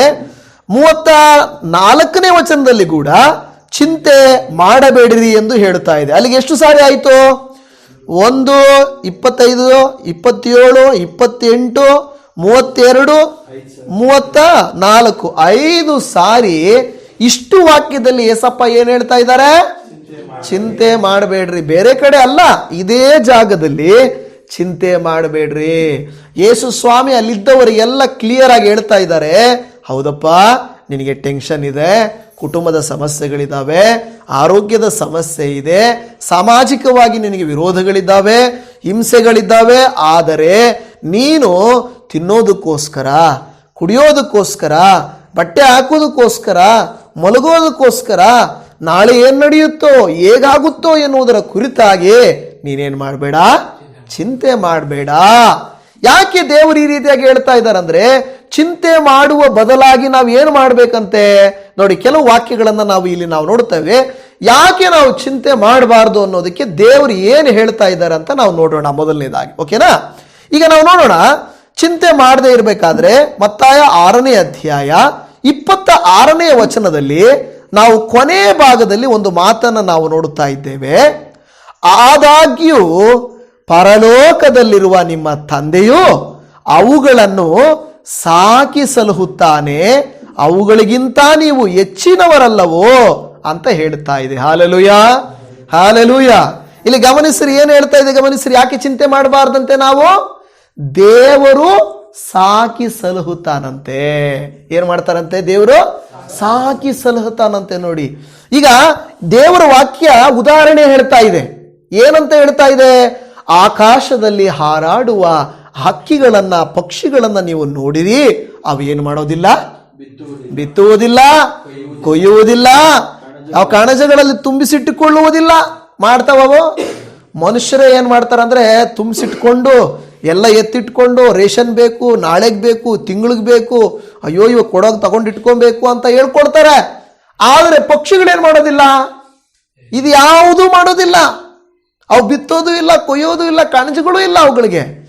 ಆವತ್ತಿನ ಊಟ ಆವತ್ತು ಅವುಗಳಿಗೆ ಯಾರು ಒದಗಿಸ್ತಾರೆ ನೋಡಿ? ದೇವರು ಒದಗಿಸ್ತಾರೆ. ಅದಕ್ಕೆ ದೇವ್ರ ವಾಕ್ಯ ಹೇಳ್ತದೆ, ದೇವರು ನಮ್ಮನ್ನ ಸಾಕಿ ಸಲಹುವಾತನೋ. ನಾವು ಕೆಲವು ಸಲ ಅಂದ್ಕೊಳ್ತಾರೆ, ನಿಮ್ಮನ್ನು ಯಾರು ಬೆಳೆಸಿದ್ದು ಅಂದ್ರೆ ನಮ್ಮ ಅಪ್ಪ ಅಮ್ಮ ನಮ್ಮನ್ನ ಬೆಳೆಸಿದ್ದು. ನಿಜಾನೇ, ಅವ್ರು ಊಟ ಕೊಟ್ಟರು, ಬಾಯಿಯೊಳಗವರೆಗೂ ಅಷ್ಟೇ ಕೊಟ್ಟರು. ಬಾಯಿಯೊಳಗಿಂದ ಒಳಗಡೆ ಹೋಗೋದು, ಅಲ್ಲಿ ಜೀರ್ಣ ಆಗೋದು, ಶಕ್ತಿಯಾಗಿ ಮಾರ್ಪಡೋದು ಯಾರು ಮಾಡ್ತಾರೆ? ಅಪ್ಪ ಅಮ್ಮ ಮಾಡ್ತಾರಾ? ಮಾಡೋಕ್ಕಾಗಲ್ಲ. ಅವ್ರಿಗೆ ಊಟ ಮಾತ್ರ ಕೊಡ್ಬೋದಷ್ಟೇ. ಮಿಕ್ಕಿದ್ದೆಲ್ಲವೂ ನಮಗೆ ದೇವರು ಒದಗಿಸಿಕೊಡ್ತಾನೆ. ಭೂಮಿಯು ಬೆಳೆಯೋದಿಲ್ಲ ಅಂದ್ರೆ ಎಲ್ಲಿಂದ ಬರುತ್ತೆ ನಮಗೆ ಆಹಾರ? ಹೌದಲ್ವಾ? ಬೆಳೆಯೋದೇ ಇಲ್ಲ ಭೂಮಿ ಅಂದ್ರೆ ಏನ್ ಮಾಡೋದು? ಈಗ ಹಿರೋಶಿಮಾ ನಾಗಸಾಕಿ ಅನ್ನುವಂಥ ಒಂದು ಪಟ್ಟಣ ಇದೆ, ಅಲ್ಲೊಂದು ಹುಲ್ಲು ಕಡ್ಡಿ ಕೂಡ ಬೆಳೆಯಲಂತೆ. ಏನು ಮಾಡೋದು? ಅವಾಗ ಅವರು ಬೇರೆ ಕಡೆಯಿಂದ ತರಿಸ್ಕೊಳ್ತಾರೆ. ಈಗ ಆಲೋಚನೆ ಮಾಡಿ, ಭೂಮಿ ಮೇಲೇನೆ ಬೆಳೆಗಳೇ ಬೆಳೆದಿಲ್ಲ ಅಂದ್ರೆ ಏನಾಗ್ತದೆ ಮನುಷ್ಯರು ಜೀವನ ಮಾಡಕ್ಕೆ? ಹಾಗಾದ್ರೆ ಯಾರು ಬೆಳೆಗಳನ್ನು ಬೆಳೆಸ್ತಾರೆ? ದೇವರು ಬೆಳೆಸ್ತಾನೆ, ಮನುಷ್ಯರಲ್ಲ. ಮಳೆಯನ್ನು ಸುರಿಸೋದು ಯಾರು? ಮಂಜನ್ನು ಸುರಿಸೋದು ಯಾರು? ಹೌದಲ್ವಾ? ಅದು ಸುರಿದಿಲ್ಲ ಅಂದ್ರೆ, ಮಂಜು ಬರಲಿಲ್ಲ, ಮಳೆ ಬಿದ್ದಿಲ್ಲ ಅಂದ್ರೆ ಬೆಳೆ ಬೆಳೆಯುತ್ತಾ? ಬೆಳೆಯಲ್ಲ. ನೋಡಿ, ಭೂಮಿಯ ಮೇಲೆ ನೀರುಗಳು ಜಾಸ್ತಿ ಉಪ್ಪು ನೀರಿದೆ, ಸಿಹಿ ನೀರು ಕಡಿಮೆ ಇದೆ. ಆದರೆ ಸಿಹಿ ನೀರಲ್ಲಿ ಕುಡಿಯೋಕ್ಕೂ ಬಳಸಕ್ಕೂ ಬೆಳೆ ಬೆಳೆಯೋಕ್ಕೂ ಎಲ್ಲದಕ್ಕೂ ಏನಾಗಿದೆ ಅಂದರೆ ಈ ನೀರು ನಮಗೆ ಆಸ್ಪದವಾಗಿದೆ. ಇವತ್ತು ದೇವರು ಹೇಳ್ತಾನೆ, ನಿಮ್ಮನ್ನು ನಾನು ದಾಹ ತೀರಿಸೋದು, ಊಟ ಕೊಡೋದು, ಬೆಳೆಸೋದು, ಸಾಕಿ ಸಲಹುವುದು ಯಾರೋ ನಾನು ಅಂತ ಹೇಳ್ತಾನೆ ದೇವರು. ನೋಡಿ, ನಿಮ್ಮನ್ನು ಅದಕ್ಕೆ ನಾವು ಯಾಕೆ ಚಿಂತೆ ಮಾಡಬಾರ್ದಂದ್ರೆ, ಅದೇನು ಹೇಳ್ದಾನೆ, ನಾವು ಹುಟ್ಟಿಸಿದೋನೋ ಹುಲ್ಲು ಕಡ್ಡಿ ಕೊಡ್ದಿರ ಏನ ಹುಲ್ಲು ಕೊಡದೆ ಇರ್ತಾನ, ಹುಟ್ಟಿಸಿದವನು ಹುಲ್ಲು ಕೊಡದೆ ಇರ್ತಾನ ಅಂತ. ಅಂದ್ರೆ ಖಂಡಿತ ಹುಟ್ಟಿಸಿದ ದೇವರು ಸಾಕಿ ಸಲಹುತ್ತಾನೆ. ಆದರೆ ಮನುಷ್ಯನಿಗೆ ಅದರ ಮೇಲೆ ಭರವಸೆ ಇಲ್ಲ, ಹೌದಲ್ವಾ? ಪಕ್ಷಿಗಳಿಗೆ ಭರವಸೆ ಇದೆ. ರಾತ್ರಿ ಹೋಗಿ ಗೂಡಲ್ಲಿ ಮಲಗಿದಾಗ ಅಯ್ಯೋ ನಾಳೆ ಎಲ್ಲಿಗೆ ಹೋಗ್ಬೇಕು ನಾನು, ಅಯ್ಯೋ ನಾನು ಏನು ತಿನ್ನಬೇಕು ನಾನು ಅಂತ ಚಿಂತೆ ಮಾಡ್ತಾವ? ಏನು ಚಿಂತೆ ಮಾಡಲ್ಲ ಅಂತೇವು. ಆರಾಮಾಗಿ ಹೋಗಿ ಮಲ್ಕೊಳ್ತವೆ, ಬೆಳಿಗ್ಗೆ ಎದ್ದು ಹೋಗ್ತವೆ. ಅವುಗಳಿಗೆ ಗೊತ್ತಾ ಎಲ್ಲಿ ಊಟ ಇದೆ ಅಂತ? ಗೊತ್ತಿಲ್ಲ. ಎದ್ದು ಹೋಗ್ತವೆ, ಆದರೆ ದೇವರು ಅವುಗಳಿಗೆ ಒದಗಿಸುತ್ತಾನೆ. ಹಲ್ಲೆಲೂಯ. ಇವತ್ತು ದೇವಜನವೇ, ದೇವರನ್ನ ನಂಬಿರುವಂತ ಭಕ್ತರೇ, ಇಲ್ಲಿ ಹೇಳ್ತದೆ, ಅದನ್ನು ಹೇಳಿದ ಮೇಲೆ ಅವುಗಳಿಗಿಂತ, ಯಾವುಗಳಿಗಿಂತ? ಪಕ್ಷಿಗಳಿಗಿಂತ ನೀವು ಹೆಚ್ಚಿನವರಲ್ಲವೋ? ನೀವು ಹೆಚ್ಚು ತಾನೇ ನನಗೆ, ನಾನು ನಿಮಗೆ ಕೊಡದೇ ಇರ್ತೀನಾ? ನಿಮ್ಮನ್ನು ಸಾಕಿ ಸಲಹದೇ ಇರ್ತೀನಾ ನಾನು ಅಂತ ದೇವರು ಕೇಳಿಕೊಳ್ತಾ ಇದ್ದಾನೆ. ಪ್ರಿಯದೇವಜನ, ಎರಡನೇ ವಿಷಯ ಏನಂದ್ರೆ, ಮೊದಲನೇದು, ದೇವರು ಏನು ಮಾಡ್ತಾನೆ? ನಮ್ಮನ್ನ ಸಾಕಿ ಸಲಹುತ್ತಾನೆ, ಆದ್ರಿಂದ ನಾವು ಚಿಂತೆ ಮಾಡಬಾರ್ದು. ಎರಡನೇದು, ನಾವು ದೇವರ ಶಕ್ತಿಯನ್ನ ಯೋಚಿಸಿ ತಿಳಿಯಬೇಕಂತೆ. ನೋಡಿ, 28ನೇ ಅಧ್ಯಾಯದಲ್ಲಿ, ಇದಲ್ಲದೆ ನೀವು ಉಡುಪಿನ ವಿಷಯದಲ್ಲಿ ಚಿಂತೆ ಮಾಡುವುದೇಕೆ? ಅಡವಿಯ ಹೂಗಳು ಬೆಳೆಯುವ ರೀತಿಯನ್ನು ಯೋಚಿಸಿ ತಿಳಿಯಿರಿ. ಅವು ದುಡಿಯುವುದಿಲ್ಲ, ನೂಲುವುದಿಲ್ಲ. ಆದಾಗ್ಯೂ ಈ ಹೂಗಳಲ್ಲಿ ಒಂದಕ್ಕಿರುವಷ್ಟು ಅಲಂಕಾರವು ಅರಸನಾದ ಸೊಲೊಮೋನನಿಗೂ ಸಹ ಅವನ ತನ್ನ ವೈಭವ ಸಕಲ ವೈಭವದಿಂದಿರುವಾಗಲೂ ಇರಲಿಲ್ಲವೆಂದು ನಿಮಗೆ ಹೇಳುತ್ತೇನೆ ಎಂದು ಹೇಳುತ್ತಾ ಇದ್ದಾನೆ. ಅದರ ಅರ್ಥ ಎರಡನೇದಾಗಿ ದೇವರು ಹೇಳ್ತಾ ಇದ್ದಾನೆ, ನೀವು ನೋಡ್ರಿ, ಅಡವಿಯ ಹೂಗಳನ್ನು ನೋಡ್ರಿ, ಎಷ್ಟು ಅಂದವಾಗಿದ್ದಾವೆ. ಅವೇನಾದ್ರೂ ಅವುಗಳಿಗೆ ಉದಾಹರಣೆಗೆ ನೇಯುವುದು ಅಂತ ಹೇಳಿದ್ರೆ ಇಲ್ಲಿ ಏನು ಹೇಳ್ತದೆ? ಅವು ಏನಾದರೂ ಅವುಗಳು ನೂಲುವುದಿಲ್ಲ ಅಂತ ಹೇಳ್ತದೆ. ಈಗ ಒಳ್ಳೆ ಸೀರೆಗಳು ಹೆಂಗೆ ಬಂದವು? ನೂಲು ಎಲ್ಲ ಏನು ಮಾಡ್ತಾರೆ, ಒಂದೊಂದು ದಾರಗಳಲ್ಲಿ ಅದನ್ನ ಏನು ಮಾಡ್ತಾರೆ, ಸೀರೆನ ಅದರಲ್ಲಿ ಡಿಸೈನ್ ಎಲ್ಲ ಏನು ಮಾಡ್ತಾರೆ, ಮನುಷ್ಯರು ಡಿಸೈನ್ ಎಲ್ಲ ಮಾಡ್ತಾರೆ. ಹಾಗಾದ್ರೆ ಮನುಷ್ಯನು ಮಾಡಿರೋ ಡಿಸೈನ್ಗಿಂತಲೂ ಒಂದು ಹೂವನ್ನ ನೋಡಿದ್ರೆ ಅದರಲ್ಲಿರೋ ಡಿಸೈನ್ ಹೆಂಗಿದೆ ಅಲ್ವಾ? ಯಾರ ಡಿಸೈನ್ ಮಾಡಿದ್ದು? ಅಷ್ಟು ಸುಂದರವಾಗಿ, ಅಷ್ಟು ಅಂದವಾಗಿ, ಅಷ್ಟು ಚಂದವಾಗಿ ಮಾಡಿದ್ದು ಯಾರು? ದೇವರು. ಅದನ್ನ ನೀನು ತಿಳಿದುಕೋ ಅಂತ ದೇವರು ವಾಕ್ಯ ಹೇಳ್ತದೆ. ಅಯ್ಯೋ ಹೌದಲ್ವಾ? ನೋಡಿ, ಇದು ಹೂಗಳು ಹಿಂಗಿದ್ದಾವೆ, ಪಕ್ಷಿಗಳು ಹಿಂಗಿದ್ದಾವೆ, ಪ್ರಾಣಿಗಳು ಹಿಂಗಿದ್ದಾವೆ, ಲೋಕ ಹಿಂಗಿದೆ, ನಾವೇನು ಮಾಡ್ತಾ ಇಲ್ಲ, ಅದಷ್ಟು ಕದೇ ನಡ್ಕೊಂಡು ಹೋಗ್ತಾ ಇದೆ. ಇಷ್ಟೆಲ್ಲ ನಡೆಯುವಾಗ ನನ್ನ ದೇವರು ನನ್ನನ್ನು ಕೈ ಬಿಟ್ಬಿಡ್ತಾನಾ? ನನ್ನನ್ನು ಕೈ ಬಿಡುವುದಿಲ್ಲ ಎಂದು ನಾವು ತಿಳಿಯಬೇಕಂತ. ಎರಡನೇದು, ಯೋಚಿಸಿ ತಿಳಿಯಿರಿ. ಮೊದಲನೇದೇನಂತ ಹೇಳಿದೆ? ದೇವರು ನಮ್ಮನ್ನ ಸಾಕಿ ಸಲಹುತ್ತಾನೆ. ಎರಡನೇದಾಗಿ ನಾವು ದೇವರ ಶಕ್ತಿಯನ್ನು ಯೋಚಿಸಿ ತಿಳಿಯಬೇಕು, ಆತನ ಏನು ಮಾಡ್ತಾನಂತ. ಮೂರನೇದಾಗಿ ನಾವು ನೋಡುತ್ತಾ ಇದ್ದೇವೆ, 30ನೇ ವಚನದಲ್ಲಿ ನಾವು ನೋಡುತ್ತಾ ಇದ್ದೇವೆ, ಎಲೈ ಅಲ್ಪ ವಿಶ್ವಾಸಿಗಳೇ, ಇವತ್ತು ಇದ್ದು ನಾಳೆ ಒಲೆಯ ಪಾಲಾಗುವ ಅಡವಿಯ ಹುಲ್ಲಿಗೆ ದೇವರು ಹೀಗೆ ಉಡಿಸಿದರೆ ಅದಕ್ಕಿಂತ ಎಷ್ಟೋ ಹೆಚ್ಚಾಗಿ ನಿಮಗೆ ಉಡಿಸುವನಲ್ಲವೇ? ಏನಂತ ಹೇಳ್ತಾ ಇದೆ? ನಿಮಗೆ. ನೋಡಿ, ದೇವರ ವಾಕ್ಯ ಹೇಳ್ತದೆ, ನಿಮ್ಮನ್ನ ಬಿಟ್ಬಿಡ್ತಾನಾ? ನಿಮಗೆ ಉಡಿಸುವನಲ್ಲವೇ? ಸಾಕಿ ಸಲಹುವನಲ್ಲವೇ? ನಿಮಗೆ ಉಡಿಸುವನಲ್ಲವೇ? ನೀವ್ಯಾಕೆ ಚಿಂತೆ ಮಾಡ್ತಾ ಇದ್ದೀರಾ ಅಂತ ದೇವರ ವಾಕ್ಯ ಹೇಳ್ತಾ ಇದೆ. ಪ್ರಿಯದೇವಜನವೇ, ಮತ್ತಾಯನು ಬರೆದ ಸುವಾರ್ತೆಯಲ್ಲಿ 15ನೇ ಅಧ್ಯಾಯ 33ನೇ ವಚನದಲ್ಲಿ ನಾವು ನೋಡುತ್ತಾ ಇದ್ದೇವೆ. ಮತ್ತಾಯನು ಬರೆದ ಸುವಾರ್ತೆ 15ನೇ ಅಧ್ಯಾಯ 33ನೇ ವಚನದಲ್ಲಿ, ಶಿಷ್ಯರು ಇಷ್ಟು ಜನರನ್ನು ತೃಪ್ತಿಪಡಿಸಲಾಗುವಷ್ಟು ರೊಟ್ಟಿ ಈ ಅಡವಿಯಲ್ಲಿ ನಮಗೆ ಎಲ್ಲಿಂದ ಬಂದಿತು ಎಂದು ಪ್ರಶ್ನೆ ಆಗ್ತಾ ಇದ್ದಾರೆ. ಅಂದರೆ ಅವರಿಗೆ ಒಂದು ಚಿಂತೆ ಆಗ್ಬಿಟ್ಟಿದೆ. ಏನಂತ? ಅಯ್ಯಯ್ಯೋ, ಇಷ್ಟು ಜನರು ಬಂದಿದ್ದಾರಲ್ಲ, ಈ ಅಡವಿಯಲ್ಲಿ ಎಲ್ಲಿಂದ ಇವರಿಗೆ ಊಟವನ್ನ ತಂದು ಕೊಡೋಣ ಎಂದು ಏನು ಮಾಡ್ತಾ ಇದ್ದಾರೆ? ಅವರು ಚಿಂತೆ ಮಾಡ್ತಾ ಇದ್ದಾರೆ. ಏನು ಮಾಡೋದಪ್ಪ, ಈಗ ಊಟ ಕೊಡಬೇಕು, ಏನು ಮಾಡೋದು ಅಂತ ಅವರು ದುಃಖ ಪಡ್ತಾ ಇದ್ದಾರೆ. ಈ ರೀತಿ ಅವರು ದುಃಖಪಟ್ಟು ಚಿಂತೆ ಮಾಡುತ್ತಿರುವಾಗ ಯೇಸು ನಿಮ್ಮಲ್ಲಿ ಎಷ್ಟು ರೊಟ್ಟಿಗಳಿವೆ ಎಂದು ಕೇಳಿದ್ದಕ್ಕೆ ಅವರು 7 ರೊಟ್ಟಿಗಳು ಮತ್ತು ಕೆಲವು ಸಣ್ಣ ಮೀನುಗಳು ಅವೇ ಅಂದರು. ಯೇಸು ಸ್ವಾಮಿ ಚಿಂತೆ ಮಾಡಲಿಲ್ಲ. ಯೇಸು ಸ್ವಾಮಿ ಅದರ ಬಗ್ಗೆ ಪ್ರಯಾಸ ಪಡಲಿಲ್ಲ. ಯೇಸು ಸ್ವಾಮಿ ಒಂದೇ ಒಂದು ಕೆಲಸ ಮಾಡಿದರು. 36ನೇ ವಚನದಲ್ಲಿ ಆ ರೊಟ್ಟಿಗಳನ್ನು ಮೀನುಗಳನ್ನು ತೆಗೆದುಕೊಂಡು ದೇವರ ಸ್ತೋತ್ರ ಮಾಡಿ ಅವುಗಳನ್ನು ಮುರಿದು ಶಿಷ್ಯರಿಗೆ ಕೊಡಲಿಕ್ಕೆ ಪ್ರಾರಂಭಿಸಿದನು. ಹಾಲೆಲೂಯ. ನೋಡಿ, ದೇವರು ಏನು ಮಾಡ್ತಾನೆ? ದೇವರು ಬೆಳೆಸುವವನು, ದೇವರು ಸಲಹುವವನು, ದೇವರು ಸಾಕುವವನು. ನೀವು ಚಿಂತೆ ಮಾಡಬೇಡ್ರಿ.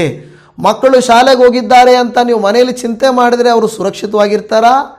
ಮಗ ಕೆಲ್ಸಕ್ಕೆ ಹೋಗಿದ್ದಾನೆ, ಹೆಂಗ್ ಮಾಡ್ಕೊತಾನೋ ಅಂದರೆ ನೀವು ಚಿಂತೆ ಮಾಡಿದ್ರೆ ನಡೆಯುತ್ತಾ? ಮಗಳು ಮನೆಯಲ್ಲಿರುವಾಗ ನೀವು ಮನೆಯಲ್ಲಿ ಚಿಂತೆ ಮಾಡಿದರೆ ಅದೇನಾದರೂ ನಡೆಯುತ್ತಾ? ಏನು ನಡೆಯಲ್ಲ. ಅವರಲ್ಲೇ ಇರ್ತಾರೆ, ನೀವು ಇಲ್ಲೇ ಇರ್ತೀರಿ. ನಿಮ್ಮ ಆರೋಗ್ಯ, ನಿಮ್ಮ ಮನಸ್ಸು, ನಿಮ್ಮ ಕಾರ್ಯಗಳು ನೀವು ಚಿಂತೆಗೊಳಪಡಿಸ್ತಾ ಇರ್ತೀರ. ಅಯ್ಯೋ ನನಗೆ ಸಾಲ ಇದೆ, ನನಗೆ ಸಾಲ ಇದೆ, ನನಗೆ ಸಾಲ ಇದೆ ಅಂತ ಕೂತ್ಕೊಂಡು ಚಿಂತೆ ಮಾಡಿದರೆ ಸಾಲ ತೀರುತ್ತಾ? ತೀರಲ್ಲ. ಏನು ಮಾಡಬೇಕು? ಏನಾದರೂ ಕೆಲಸ ಮಾಡಬೇಕು, ಏನಾದರೂ ಕಾರ್ಯ ಮಾಡಬೇಕು, ಏನಾದರೂ ತೀರ್ಮಾನ ಮಾಡಬೇಕು. ಅದನ್ನೇ ಬಿಟ್ಬಿಟ್ಟು ಅಯ್ಯೋ ನನಗೆ ಸಾಲ ಇದೆ, ನನಗೆ ಸಾಲ ಇದೆ, ನನಗೆ ಸಾಲ ಇದೆ ಅಂದರೆ ಹೋಗಲ್ಲ. ಇಲ್ವೇ ನನಗೆ ರೋಗ ಇದೆ, ನನಗೆ ರೋಗ ಇದೆ, ರೋಗ ಇದೆ ಅಂದರೆ ಅಂದ್ಕೊಂಡು ಚಿಂತೆ ಮಾಡಿದರೆ ಹೋಗುತ್ತಾ? ಹೋಗಲ್ಲ. ಆ ರೋಗವು ಹೋಗಲಿಕ್ಕೆ ಏನು ಮಾಡಬೇಕು? ಆ ಸಾಲವು ತೀರಲಿಕ್ಕೆ ಏನು ಮಾಡಬೇಕು? ನಿನ್ನ ಕುಟುಂಬದಲ್ಲಿರುವಂಥ ಕಷ್ಟವನ್ನು ಸರಿಪಡಿಸಿಕೊಳ್ಳಲಿಕ್ಕೆ ಏನು ಮಾಡಬೇಕು? ಅದನ್ನು ನೀನು ಮಾಡಬೇಕು. ಚಿಂತೆ ಮಾಡಿ ಮಾಡಿ ಮಾಡಿ ಮಾಡಿ ಮೊಳ ಉದ್ದ ಬೆಳೆಯುವುದು ನಿಮ್ಮಿಂದ ಯಾರಿಂದಾದರೂ ಆದೀತೆ ಎಂದು ಕೇಳುತ್ತಾ ಇದ್ದಾರೆ. ಇವತ್ತು ಚಿಂತೆ ಮಾಡಿ ಮಾಡಿ ಸಾಲ ತೀರ್ಸಕ್ಕಾಗುತ್ತಾ? ಚಿಂತೆ ಮಾಡಿ ಮಾಡಿ ರೋಗ ತೀರ್ಸಕ್ಕಾಗುತ್ತಾ? ಚಿಂತೆ ಮಾಡಿ ಮಾಡಿ ಕುಟುಂಬನ ಸರಿಪಡಿಸಕ್ಕಾಗುತ್ತಾ? ಆಗಲ್ಲ. ಕ್ರಿಯೆ ಮಾಡಬೇಕು. ದೇವರು ಹೇಳ್ತಾನೆ, ಮಕ್ಕಳೇ ನಿಮ್ಮ ಚಿಂತೆ ನನಗೆ ಗೊತ್ತುಂಟು, ನಾನು ನಿಮ್ಮನ್ನು ಸಾಕಿಸಲುತ್ತೇನೆ, ಯೋಚಿಸಿ ತಿಳ್ಕೊಳ್ರಿ, ನಾನು ನಿಮಗೆ ಉಡಿಸಿ ತೊಡಿಸುತ್ತೇನಲ್ಲವೇ. ಮತ್ತು ಇನ್ನೊಂದು ಮುಖ್ಯವಾದಂಥ ವಿಚಾರವನ್ನು ಇಲ್ಲಿ ನಾವು ನೋಡುತ್ತಾ ಇದ್ದೇವೆ. 32ನೇ ವಚನದಲ್ಲಿ ಇವೆಲ್ಲವುಗಳಿಗಾಗಿ ಅಜ್ಞಾನಿಗಳು ತವಕ ಪಡುತ್ತಾ ಇದೆಲ್ಲ ನಿಮಗೆ ಬೇಕಾಗಿದೆ ಎಂದು ಪರಲೋಕದಲ್ಲಿರುವ ನಿಮ್ಮ ತಂದೆಗೆ ತಿಳಿದದೆ. ದೇವ್ರಿಗೆ ಗೊತ್ತಿಲ್ವಾ? ಇದೆಲ್ಲ ನಿಮಗೆ ಬೇಕಾಗಿದೆ ಅಂತ ದೇವ್ರಿಗೆ ಗೊತ್ತಿಲ್ವಾ? ದೇವರಿಗೆ ಗೊತ್ತು. ನೋಡಿ, ಅದೇ ವಿಷಯ. ದೇವರು ಸಲಹುತ್ತಾನೆ, ದೇವರು ನಿಮಗೆ ಯೋಚಿಸಿ ತಿಳಿಸುತ್ತಾನೆ, ದೇವರು ನಿಮಗೆ ಉಡಿಸಿ ತೊಡಿಸುತ್ತಾನೆ, ದೇವರು ನಿಮಗೆ ಬೇಕಾಗಿದೆ ಎಂದು ತಿಳಿದಿದ್ದಾನೆ, ಆತನು ಕೊಡುವಂಥವನಾಗಿದ್ದಾನೆ. ನಂಬಿದವರು ನಿಶ್ಚಿಂತೆಯಾಗಿರುತ್ತಾರೆ. ಆದರೆ ನಂಬದೇ ಇರುವವರ ಬಗ್ಗೆ ದೇವರ ವಾಕ್ಯ 2 ಪದಗಳನ್ನು ಇಲ್ಲಿ ಹೇಳುತ್ತದೆ. ಮೊದಲನೇದೇನೆಂದರೆ ಎಲೆ ಅಲ್ಪ ವಿಶ್ವಾಸಿಯೇ ಎಂದು ಹೇಳುತ್ತಾ ಇದೆ. ನೋಡಿ, ಗಮನಿಸಿರಿ, 30ನೇ ವಾಕ್ಯ ಹೇಳುತ್ತದೆ, ಎಲೆ ಅಲ್ಪ ವಿಶ್ವಾಸಿಯೇ. ಯಾರು ದೇವರ ಮಾತಿನ ಮೇಲೆ ನಂಬಿಕೆ ಇಡೋದಿಲ್ವೋ ಅವರು ಅಲ್ಪ ವಿಶ್ವಾಸಿಗಳು. ಎರಡನೇದಾಗಿ ನಾವು ನೋಡುವಂಥ ಮಾತೇನೆಂದರೆ 32ನೇ ವಾಕ್ಯದಲ್ಲಿ ಅಜ್ಞಾನಿಗಳು ಅಂತ ಹೇಳುತ್ತದೆ. ಹೌದಾ ಇಲ್ವಾ? ಯಾರು ಚಿಂತೆ ಮಾಡುತ್ತಾ ಇನ್ನೂ ದೇವರ ವಾಕ್ಯವನ್ನು ಕೇಳಿ ಕೇಳಿ ಕೇಳಿ ಇನ್ನೂ ಚಿಂತೆ ಮಾಡುತ್ತಾ ನಡೆಯುತ್ತಾ ಆಗುತ್ತಾ ಏನಾಗುತ್ತೋ ಅಂತ ನಾವಿದ್ದರೆ ದೇವರು ನಮ್ಮನ್ನು ನೋಡಿ ಏನಂತಾರೆ, ನೀನು ಅಲ್ಪ ವಿಶ್ವಾಸಿ, ನೀನು ಅಜ್ಞಾನಿ ನೀನು. ಯಾಕೆಂದರೆ ನಾನು ಇಷ್ಟು ಹೇಳಿದ ಮೇಲೂ ಕೂಡ ನೀನೇನು ಮಾಡ್ತಾ ಇದ್ದೀಯ? ಅದೇ ಚಿಂತೆಯನ್ನ ಮಾಡ್ತಾ ಇದೆಯಾ? ನೀನು ಚಿಂತೆ ಮಾಡಬೇಡ ಅಂತ ದೇವರ ವಾಕ್ಯ ಹೇಳುತ್ತದೆ. ಮೊದಲ ಪೇತ್ರನ ಪತ್ರಿಕೆ 5ನೇ ಅಧ್ಯಾಯ ಅದರ 7ನೇ ವಚನ ನಮಗೆಲ್ಲ ಗೊತ್ತಿರುವಂಥ ವಾಕ್ಯ. ಮೊದಲ ಪೇತ್ರನ ಪತ್ರಿಕೆ 5ನೇ ಅಧ್ಯಾಯ 7ನೇ ವಚನವನ್ನು ನಾವು ಓದಿಕೊಳ್ಳೋಣ. ಅಲ್ಲಿ ಹೇಳುತ್ತಾ ಇದೆ, ನಿಮ್ಮ ಚಿಂತೆಯನ್ನೆಲ್ಲ ಆತನ ಮೇಲೆ ಹಾಕಿರಿ, ಆತನು ನಿಮಗೋಸ್ಕರ ಚಿಂತಿಸುತ್ತಾನೆ. ಹಾಲೆಲೂಯಾ. ನಿಮಗೋಸ್ಕರ ಯಾರು ಚಿಂತಿಸ್ತಾರಂತೆ? ಆತನು ಚಿಂತಿಸ್ತಾನೆ. ನಾವು ನಮ್ಮ ಮಕ್ಕಳ ಬಗ್ಗೆ ಚಿಂತಿಸಬೇಕಾಗಿಲ್ಲ, ಮನೆ ಬಗ್ಗೆ ಚಿಂತಿಸಬೇಕಾಗಿಲ್ಲ, ವ್ಯಾಪಾರದ ಬಗ್ಗೆ ಚಿಂತಿಸಬೇಕಾಗಿಲ್ಲ. ನಾವು ನಮ್ಮ ಚಿಂತೆಯನ್ನೆಲ್ಲ ಯಾರ ಮೇಲೆ ಹಾಕಬೇಕು? ಆತನ ಮೇಲೆ ಹಾಕಬೇಕು. ಆತನ ಮೇಲೆ ಹಾಕಿಲ್ಲ ಅಂದರೆ ದೇವರ ವಾಕ್ಯ ನಮ್ಮನ್ನು ಏನಂತ ಕರೀತದೆ? ಅಲ್ಪ ವಿಶ್ವಾಸಿಗಳು, ಅಜ್ಞಾನಿಗಳು ಅಂತ ನಮ್ಮನ್ನು ಕರೀತದೆ. ಇವತ್ತು ಇಲ್ಲಿರುವಂಥ ನಾವು ಅಜ್ಞಾನಿಗಳನ್ನಿಸಿಕೊಳ್ಳಬೇಕಾ, ಅಲ್ಪ ವಿಶ್ವಾಸಿಗಳನ್ನಿಸಿಕೊಳ್ಳಬೇಕಾ?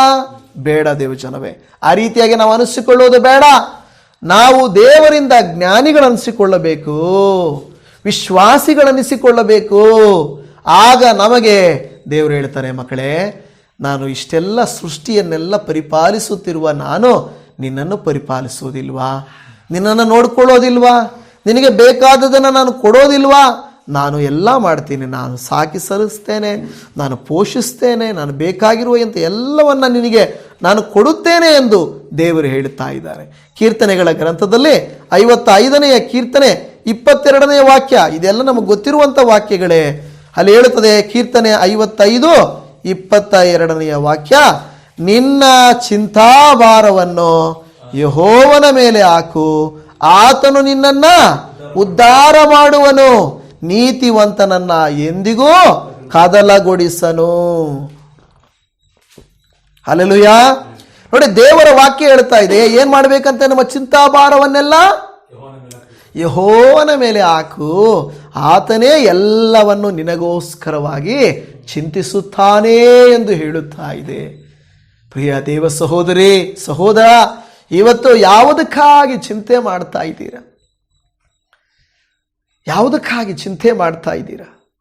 ಮಕ್ಕಳ ವಿಷಯಕ್ಕಾಗಿ, ಭವಿಷ್ಯಕ್ಕಾಗಿ, ನಿಮ್ಮ ಬಲಹೀನತೆಗಾಗಿ ದೇವರು ಒದಗಿಸಿಲ್ಲವಲ್ಲ? ಸಾಲ ಹಂಗೆ ಇದೆಯಲ್ವಲ್ಲ, ನನ್ನ ಕಷ್ಟ ಹಂಗೆ ಇದೆಯಲ್ವಲ್ಲ, ನನ್ನ ವೇದನೆ ಹಂಗೆ ಇದೆಯಲ್ವಲ್ಲ ಅಂತ ಹೇಳಿ ಚಿಂತೆ ಮಾಡ್ತಾ ಇದ್ದೀರಾ? ಏಸಪ್ಪ ಈ ವಾಕ್ಯದಲ್ಲಿ 5 ಸಾರಿ ಹೇಳ್ತಾ ಇದ್ದಾರೆ, ಚಿಂತೆ ಮಾಡಬೇಡ್ರಿ. ಚಿಂತೆ ಮಾಡಿ ಏನಾದರೂ ಬೆಳೀತೀರಾ? ಚಿಂತೆ ಮಾಡಿ ನಿಮ್ಮ ಕೈಯಿಂದ ಏನಾದರೂ ಸಾಧನೆ ಮಾಡೋಕ್ಕಾಗುತ್ತಾ? ಚಿಂತೆ ಮಾಡಬೇಡ್ರಿ, ಚಿಂತೆ ಮಾಡಬೇಡ್ರಿ ಅಂತ 5 ಸಾರಿ ದೇವರು ನಮಗೆ 5-6 ಸಾರಿ ನಮಗೆ ದೇವರು ಎಚ್ಚರ ಪಡಿಸಿದಾಗೆ ನಾವು ಒಂದು ವೇಳೆ ಇನ್ನೂ ನಾವು ನಂಬದೇ ಹೋದರೆ ದೇವರು ನಮ್ಮ ಕುರಿತಾಗಿ ಹೇಳುತ್ತಾರೆ, ನೀವು ಅಲ್ಪ ವಿಶ್ವಾಸಿಗಳು, ನೀವು ಅಜ್ಞಾನಿಗಳು ಆಗಿದ್ದೀರಾ, ನೀವು ಅಜ್ಞಾನಿಗಳಾಗಿದ್ದೀರಾ, ನೀವು ನನ್ನನ್ನು ನಂಬುತ್ತಿಲ್ಲ ಎಂದು ಹೇಳುತ್ತಾ ಇದ್ದಾರೆ. ಇವತ್ತು ನಾವು ದೇವರು ಹೇಳಿದ ಹಾಗೆ ಅಜ್ಞಾನಿಗಳ ಹಾಗೆ ಇರುವುದು ಬೇಡ. ನಾವು ಚಿಂತೆ ಅಜ್ಞಾನಿಗಳಾಗಿ, ಇಲ್ಲವೇ ನಾವು ಅವಿಶ್ವಾಸಿಗಳಾಗಿ, ಅಲ್ಪವಿಶ್ವಾಸಿಗಳಾಗಿರುವುದು ಬೇಡ. ನಾವು ವಿಶ್ವಾಸಿಗಳಾಗಿರೋಣ. ದೇವರಿಗೆ ಹೇಳೋಣಪ್ಪ, ಹೌದಪ್ಪ, ನಾನು ನಂಬ್ತೇನಯ್ಯ, ನೀನು ಒದಗಿಸುವ ದೇವರು ಯೆಹೋವಾ ಈರೇ, ಯೆಹೋವಾ ಈರೇ, ಜೆಹೋವಾ ಜೈರಾ, ಮೈ ಪ್ರೊವೈಡರ್, ನನ್ನ ಒದಗಿಸುವ ದೇವರು, ನೀನು ಒದಗಿಸುತ್ತೀಯಪ್ಪ ಎಂದು ಹೇಳ್ತಾ ಇದ್ರು. ಹೌದು, ಮಾರ್ತಾ ಮರಿಯಳ ಕಥೆ ನಮಗೆ ಚೆನ್ನಾಗಿ ಗೊತ್ತುಂಟು ಅಲ್ವಾ? ಮಾರ್ತಳು, ಅಯ್ಯೋ ಅಡಿಗೆ ಮಾಡಬೇಕು, ಯೇಸುಸ್ವಾಮಿ ಬಂದವರೇ, ಯೇಸುಸ್ವಾಮಿ ಶಿಷ್ಯರು ಬಂದವರೇ ಅಂತ ಅವ್ರೇನು ಮಾಡ್ತಾ ಇದ್ರು? ಬಹಳ ತವಕ ಪಡ್ತಾ ಇದ್ರು, ಚಿಂತೆ ಮಾಡ್ತಾ ಇದ್ಲು. ಮನಸ್ಸಲ್ಲಿ ಅಂದುಕೊಂಡು ಎಷ್ಟೊತ್ತಿದ್ದು ಒಂದ್ಸಾರಿ ಕೇಳೇ ಬಿಟ್ಲು, ಸ್ವಾಮಿ, ಏನು ಸ್ವಾಮಿ, ನಾನೊಬ್ಬಳೇ ಕಷ್ಟಪಡ್ತಾ ಇದ್ದೀನಿ, ನನ್ನ ತಂಗಿನ ಸ್ವಲ್ಪ ಕಳಿಸು, ಸ್ವಲ್ಪ ಹೆಲ್ಪ್ ಮಾಡೋಕ್ಕೆ ಹೇಳು ಸ್ವಾಮಿ ಅಂತ ಹೇಳಿದ್ರು. ಆವಾಗ ಯೇಸು ಸ್ವಾಮಿ ಏನಂತ ಹೇಳ್ತಾರೆ? ಮಾರ್ತಳೆ, ಮಾರ್ತಳೆ, ನೀನು ಅನೇಕ ವಿಷಯಗಳಲ್ಲಿ ನೀನು ಸಿಕ್ಕಿ ಹಾಕಿಕೊಂಡಿದ್ದಿ, ಗಡಿಬಿಡಿಯಲ್ಲಿ ಕಳವಳದಲ್ಲಿ ನೀನು ಸಿಕ್ಕಾಕ್ಕೊಂಡಿದ್ದಿ, ನಿನಗೆ ಬೇಕಾಗಿರೋದು ಒಂದೇ. ಆ ಒಂದು ಮರಿಯಳು ಆಯ್ಕೆ ಮಾಡಿಕೊಂಡಿದ್ದಾಳೆ, ಅದನ್ನು ಅಲ್ಲಿಂದ ತೆಗಿಯಕ್ಕಾಗಲ್ಲ, ಚಿಂತೆ ಮಾಡಬೇಡಮ್ಮ ಅಂತ ಯೇಸು ಸ್ವಾಮಿ ಮಾರ್ತಳಿಗೆ ಹೇಳುವುದನ್ನು ನಾವು ನೋಡುತ್ತಾ ಇದ್ದೇವೆ. ಇವತ್ತು ದೇವಜನವೇ, ಚಿಂತೆ ಮಾಡುವ ಬದಲಾಗಿ ಕೊನೆಯದಾಗಿ ನಾನು ಒಂದು ವಿಷಯ ಹೇಳುತ್ತೇನೆ. 33ನೇ ವಚನದಲ್ಲಿ ಹೇಳುತ್ತದೆ. ಇದೆಲ್ಲ ಹೇಳಿದ ಮೇಲೆ ಯೇಸು ಸ್ವಾಮಿ 33ನೇ ವಚನದಲ್ಲಿ ಹೇಳ್ತದೆ, ಹೀಗಿರುವುದರಿಂದ ಮೊದಲು ನೀವು ದೇವರ ರಾಜ್ಯಕ್ಕಾಗಿಯೂ ನೀತಿಗಾಗಿಯೂ ತವಕ ಪಡಿರಿ, ಇವುಗಳ ಕೂಡ ಅವೆಲ್ಲವೂ ನಿಮಗೆ ದೊರಕುವವು. ಆಮೇನ್. ನಂಬಿದವರು ಹೇಳಿ ಆಮೇನ್, ಆಮೇನ್. ನಿಜವಾಗಿಯೂ ದೇವರು ಒದಗಿಸಿ ಕೊಡುತ್ತಾನೆ. ದೇವರು ವಾಕ್ಯ ಹೇಳುತ್ತದೆ, ನೀನು ಚಿಂತೆ ಮಾಡಬೇಡ, ಮೊದಲು ನೀನು ಈಗಿರುವುದರಿಂದ ನೀನು ಮೊದಲು ಫಸ್ಟ್ ನೀನೇನು ಮಾಡು? ದೇವರ ರಾಜ್ಯಕ್ಕಾಗಿ ನೀತಿಗಾಗಿ ತವಕ ಪಡು. ಇವುಗಳು ಕೂಡ ನಿನಗೇನು ಬೇಕು? ರೋಟಿ, ಕಪಡ, ಮಕಾನ್ ಏನು ಬೇಕು ನಿನಗೆ? ದೇವರು ನಾನು ಕೊಡ್ತೀನಿ. ಇವತ್ತು ನಿಮ್ಮ ಅವಶ್ಯಕತೆ ಏನು? ನಿಮ್ಮ ಪ್ರಯಾಸ ಏನು? ನಿಮಗೆ ಏನು ಬೇಕಾಗಿದೆ? ದೇವರಿಗೆ ಗೊತ್ತು, ದೇವರಿಗೆ ಖಂಡಿತ ಗೊತ್ತು. ದೇವರು ಕೊಡ್ತಾನೆ. ಆದರೆ ನೀವು ನಾನು ದೇವರ ರಾಜ್ಯಕ್ಕಾಗಿ ನೀತಿಗಾಗಿ ತವಕ ಪಡಬೇಕು. ಆಗ ದೇವರು ನಮಗೆ ಒದಗಿಸಿ ಕೊಡುವಂಥವನಾಗಿದ್ದಾನೆ. ಆದ್ದರಿಂದ 34ನೇ ವಚನ ಹೇಳ್ತದೆ, ಆದದರಿಂದ ನಾಳಿನ ವಿಷಯವಾಗಿ ಚಿಂತೆ ಮಾಡಬೇಡಿರಿ. ನಾಳೆ ಅಂದರೆ ನಾಳೆ ಏನಾಗುತ್ತೋ, ಬರೋ ದಿನ ಏನಾಗುತ್ತೋ, ಇದ್ರ ವಿಷಯ ಏನಾಗುತ್ತೋ, ಅದ್ರ ವಿಷಯ ಏನಾಗುತ್ತೋ ಅಂತ ನಾವು ದುಃಖ ಪಡುವ ಬದಲಾಗಿ ದೇವರ ಮೇಲೆ ನಮ್ಮ ಚಿಂತಾ ಭಾರವನ್ನು ಹಾಕೋಣ. ಆತ ನಮಗೋಸ್ಕರವಾಗಿ ಚಿಂತಿಸ್ತಾನೆ, ಒದಗಿಸ್ತಾನೆ, ಪೋಷಿಸ್ತಾನೆ, ಸಲಹುತ್ತಾನೆ, ನಡೆಸ್ತಾನೆ, ತೊಡಿಸುತ್ತಾನೆ. ನಮ್ಮ ಪರಲೋಕದ ದೇವರಿಗೆ ಎಲ್ಲ ಗೊತ್ತಿದೆ ಅಂತ ದೇವರು ವಾಕ್ಯ ಹೇಳ್ತದೆ. ಹಾಗಾದರೆ ನಮ್ಮ ಕಣ್ಣುಗಳನ್ನು ಮುಚ್ಚಿ ನಾವು ಪ್ರಾರ್ಥನೆ ಮಾಡಿಕೊಳ್ಳೋಣ. ಹಾಲೆಲೂಯ. ನಂಬಿದ ಪತಿ ದೇವ ಸಹೋದರಿ ಸಹೋದರ, ಇವತ್ತು ದೇವರ ವಾಕ್ಯ ಹೇಳಿದ ಹಾಗೆ ಚಿಂತೆ ಮಾಡಬೇಡ. ಮಗಳೇ ಚಿಂತೆ ಮಾಡಬೇಡ, ಮಗನೇ ಚಿಂತೆ ಮಾಡಬೇಡ. ನಿನ್ನ ಪ್ರಯಾಸಗಳೆಲ್ಲವೂ ಮೇಣದಂತೆ ಕರಗಿ ಹೋಗಬಲ್ಲದು. ನಿನ್ನ ಕಷ್ಟ ಎಲ್ಲ, ನಿನ್ನ ಸಾಲ ಎಲ್ಲ, ನಿನ್ನ ಸಮಸ್ಯೆ ಎಲ್ಲ, ನಿನ್ನ ಕುಟುಂಬದ ಚಿಂತಾಭಾರಗಳೆಲ್ಲ, ನಿನ್ನ ಜೀವಿತದ ಹೋರಾಟಗಳೆಲ್ಲ ನೀಗಿ ಹೋಗಬಲ್ಲದು. ನೀನು ನಂಬಿದರೆ, ವಿಶ್ವಾಸವಿಟ್ಟರೆ ನಿನ್ನ ದೇವರು ನಿಮ್ಮನ್ನು ಸಲಹುತ್ತಾನೆ ಎಂದು ಹೇಳಿದ ಹಾಗೆ ನಾವು ನಂಬುತ್ತೇವಪ್ಪ. ನೀವು ನಮ್ಮನ್ನು ಸಲಹುತ್ತಿ, ಪೋಷಿಸುತ್ತಿ, ಕಾಪಾಡುತ್ತಿ, ಒದಗಿಸುತ್ತಿ, ನಡೆಸುತ್ತಿ. ನಿನಗೆ ಸ್ತೋತ್ರ. ನಾವು ಅಲ್ಪವಿಶ್ವಾಸಿಗಳಾಗಿರುವುದಿಲ್ಲ. ಶಿಷ್ಯರು ಅಲ್ಪವಿಶ್ವಾಸಿಗಳಾಗಿದ್ದರು ಸ್ವಾಮಿ, ಆದರೆ ನೀನು ಅದ್ಭುತ ಮಾಡಿದಿ ಅಪ್ಪ. ಮಾರ್ತಳು ಅಲ್ಪವಿಶ್ವಾಸದಿಂದಿದ್ದಳು, ಆದರೆ ಮರಿಯಳು ಉತ್ತಮವಾದದ್ದನ್ನು ಆಯ್ಕೆ ಮಾಡಿಕೊಂಡಳು. ಇವತ್ತು ನಾವು ಕೂಡ ಚಿಂತೆ ಮಾಡುವ ಬದಲಾಗಿ ನಿಮ್ಮ ಮೇಲೆ ನಮ್ಮ ಪೂರ್ಣ ಭರವಸೆ ಇಟ್ಟು ನಮ್ಮ ಚಿಂತಾಭಾರಗಳನ್ನು ನಿನ್ನ ಮೇಲೆ ಹಾಕುವುದಕ್ಕೆ ನಮಗೆ ಸಹಾಯ ಮಾಡಿಕೊಡು ಕರ್ತನೇ. ನೀನೇ ವಾಕ್ಯದ ಮೂಲಕವಾಗಿ ನಮ್ಮೊಟ್ಟಿಗೆ ಮಾತನಾಡಿದ್ದಕ್ಕಾಗಿ ಸ್ತೋತ್ರ. ಇವತ್ತು ಯಾವ ದೇವ ಜನರು ಯಾವ ಪರಿಸ್ಥಿತಿಗಳಿಂದ, ಇಕ್ಕಟ್ಟುಗಳಿಂದ ಅಪ್ಪ ಅವರ ಮಕ್ಕಳಿಗಾಗಿ, ಓದುವ ಮಕ್ಕಳಿಗಾಗಿ, ಮದುವೆ ಆಗಬೇಕಾಗಿರುವ ಮಕ್ಕಳಿಗಾಗಿ, ಗರ್ಭಫಲ ಬೇಕಾಗಿರುವಂಥವರಿಗಾಗಿ, ಕೆಲಸಕ್ಕಾಗಿ ಕರ್ತನೆ, ಮನೆ ಕಟ್ಟುವುದಕ್ಕಾಗಿ, ವಾಹನ ಕೊಳ್ಳುವುದಕ್ಕಾಗಿ, ಕೋರ್ಟು ಕಚೇರಿಗಳ ಬಿಡುಗಡೆಗಾಗಿ, ಕೆಟ್ಟು ಹೋದ ಸಂಬಂಧಗಳು ಸರಿಯಾಗುವುದಕ್ಕಾಗಿ, ಕರ್ತನೆ ದೇವರೇ ಪ್ರಯಾಣಗಳಿಗಾಗಿ, ವಿದೇಶಗಳಿಗೂ ಹೋಗುವುದರ ಕುರಿತಾಗಿ ಆಗಿರಬಹುದು, ಕರ್ತನೆ ಅಕ್ಕಪಕ್ಕದವರ ಕುರಿತಾಗಿ ಆಗಿರಬಹುದು, ನಾಳಿನ ವಿಷಯವಾಗಿ ಆಗಿರಬಹುದು, ಅನೇಕ ವಿಷಯಗಳನ್ನು ಚಿಂತಿಸುತ್ತಾ ಇದ್ದಾರಲ್ಲ.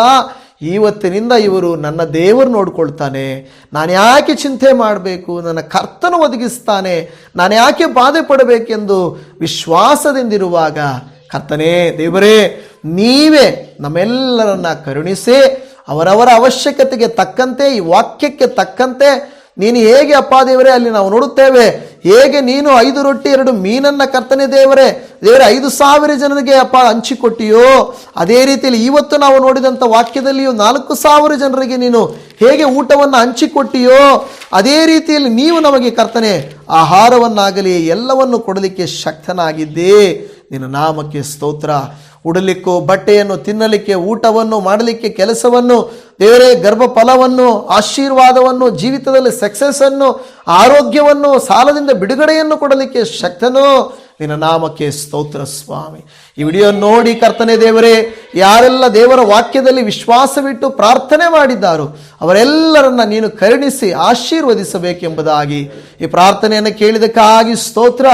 ಎಲ್ಲ ಸ್ತುತಿ, ಘನ, ಮಾನ, ಮಹಿಮೆ ನಿನಗೆ ಮಾತ್ರ ಸಲ್ಲಿಸುತ್ತಾ ಈ ಪ್ರಾರ್ಥನೆಯನ್ನು ನಮ್ಮನ್ನು ನಮ್ಮ ರಕ್ಷಕನ ಒಡೆಯನ ಕ್ರಿಸ್ತನಾದ ನಜರೇತಿನ ಯೇಸು ಕ್ರಿಸ್ತನ ನಾಮದಲ್ಲಿ ಪ್ರಾರ್ಥಿಸುತ್ತೇವೆ ತಂದೆಯೇ.